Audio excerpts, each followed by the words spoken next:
പരിമിതികളില്ലാത്ത ആരുമില്ല. പകലിന് പോലുമില്ലേ പരിമിതി?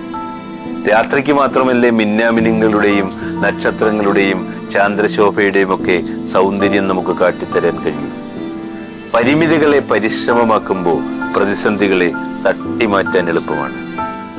അത്തരം തിരിച്ചറിവുകളൊക്കെയാണെന്നേ തകർന്നവർക്ക് പോലും താങ്ങായി മാറുന്നത്.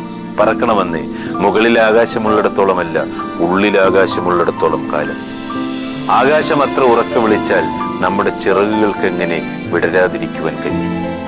മഴമൂടിയ നിലാവിന്റെ ആകാശത്തില്ലാത്ത സ്വപ്നങ്ങൾ കണ്ട് ജീവിക്കണം. കഴിയുമെന്ന് ചിന്തിച്ചാൽ വിജയം സമീപമാകും. കഴിയില്ലെന്ന് വെച്ചാലോ തോൽവി സത്യവുമാകും. നമ്മുടെ വിശ്വാസമാണെന്നേ നമ്മുടെയൊക്കെ യാഥാർത്ഥ്യം. സമയം പറന്നു പോകുന്നുവെന്നത് അത്ര നല്ല വാർത്തയൊന്നുമല്ല. പക്ഷേ നമ്മളതിന്റെ ക്യാപ്റ്റനാകുന്നുവെങ്കിൽ അതാണ് നല്ല കാര്യം. കഴിവിൽ നിന്ന് മാത്രമല്ല